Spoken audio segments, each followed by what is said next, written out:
first one was the conversation about the foods, right? Right, yes. Okay, Yeah. so tell me, I'd love to hear from you first what you think of these, what you I thought of these. I actually I enjoyed that lesson. I thought it could have gone a little bit better, but overall I was really pleased. I think in general, as far as like how they did group work better than normal. I think if I had like a stronger, stricter like a script in place instead of like letting it free flow a little bit like it did, it would have been a little easier for them to follow. But that being said, I think they followed well and they picked up on it well. Also, I deviated from the lesson a bit because I wanted to make it like culturally relevant and fun, and they all like food. And it was just about like, oh, do you have peanuts or popcorn, which is fine, but like I wanted to add some like American versus Yeah, Korean food. So I thought they had a good time with it. they did, and I felt like it really came together at the end. They were into it. They were excited. They were switching papers, and it had created an opportunity for them to have genuine dialogue, which I thought was good. It wasn't just kind of a rote thing. It seemed like they were understanding how you have a conversation about those things. So that was good. So I'm just going to run through each element. And so this is for standard 3. So the first one is use of technology.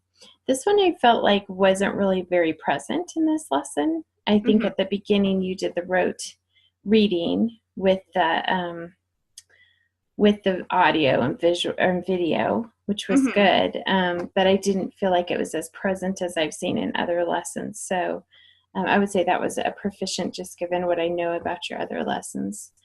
In terms of verbal and nonverbal, you very clearly state your expectations. You do a lot of gesturing, which is really good for that age group.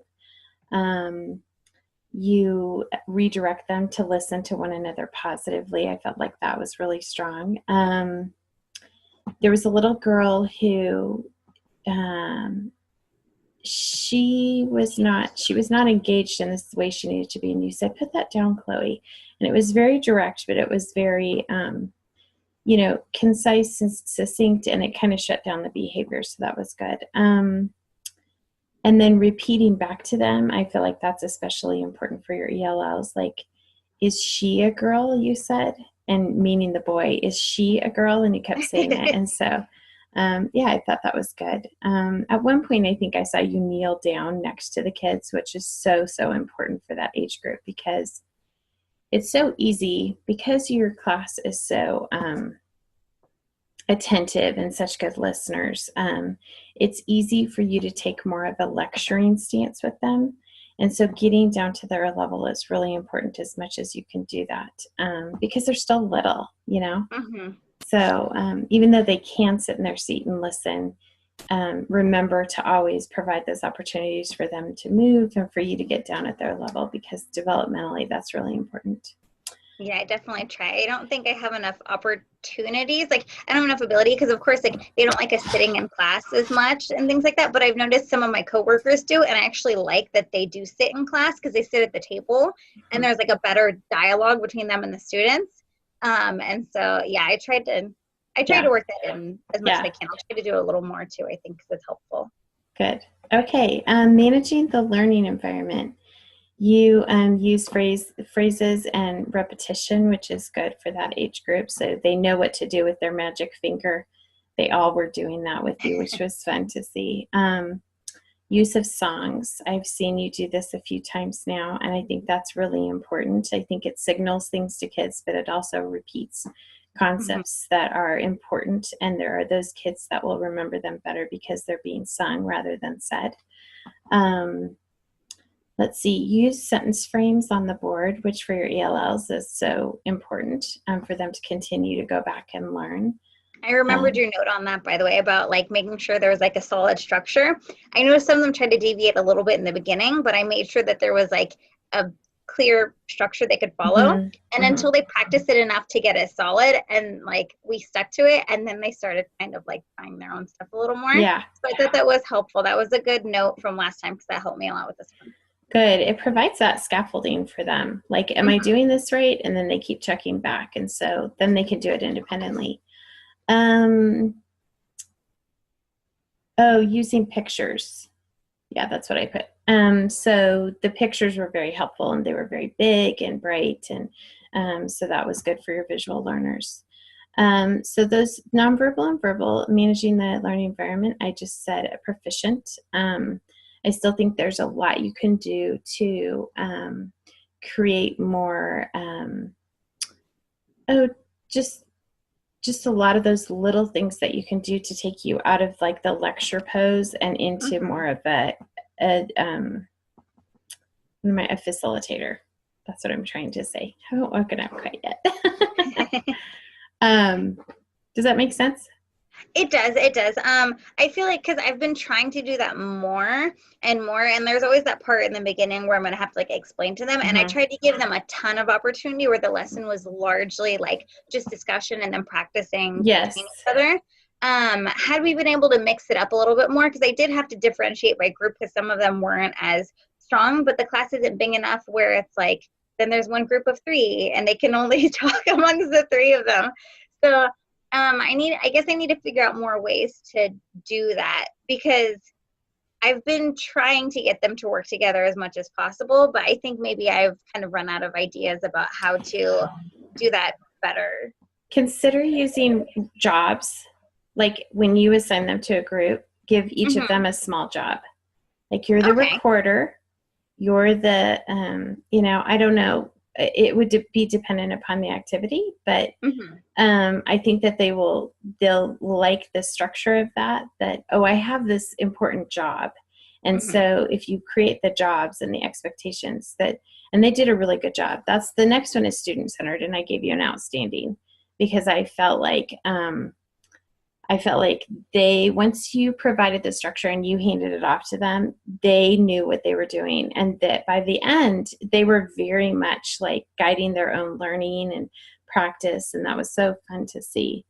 Um, let's see. I said you did a good job of or they did a good job of talking about their foods. It came together nicely in the form of a conversation. So it didn't feel so rote to me at the end. It felt like they were genuinely talking like two American kids would talk about different food, in the lunch line or whatever. And so, and they were enthusiastic about it. I think part of that is that cultural norm that they're so kind of stoic and obedient, and which is good. I mean, you can do a lot with that. You can really capitalize on that. But then there's this other piece where if we're going to move them to being more student centered, they have to kind of break out of that mold of like you being the giver of the knowledge, right? We have to Mm-hmm. empower them to kind of be excited and inquire about different things. And so I felt like that was a really positive part of your lesson. You did a good job. Yay, thank you. And then the other outstanding I gave you was in collaboration.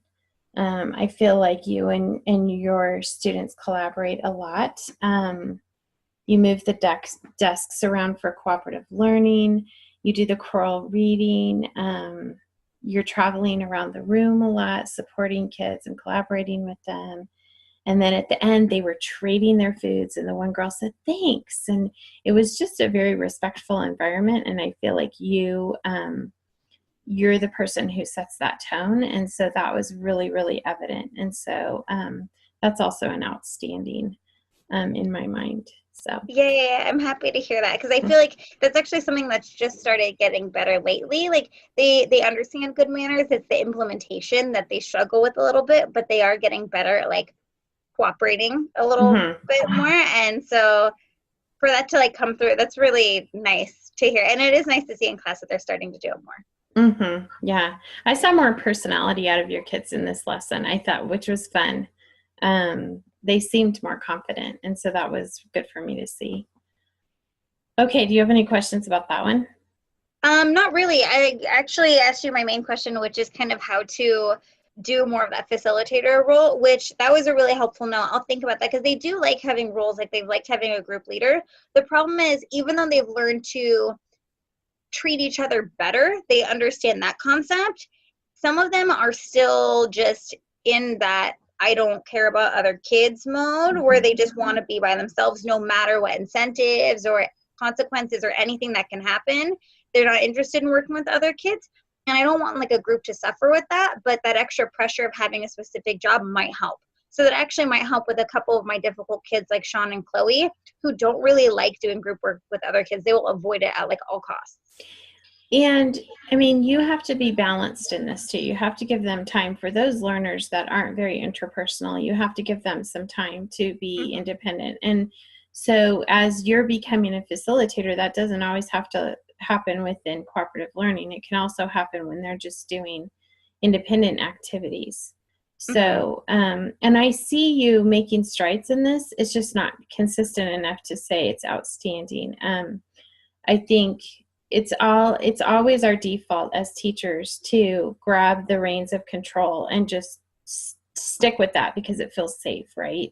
And Yeah. so it's really important that you continue to create an environment and create routines that allow for kids to take on more and more, and while you kind of oversee it. So, okay. I agree. I think that it is a more comfortable role to just feel like I can guide them. But Yep. you're right, like it does have a better effect on them overall, like happiness and learning wise, when I just like give examples and like let them try, just like provide the structure, give examples and really let them try and run with it. And then I think that does better. So And the unique thing is that your kids are capable of this. Like you have,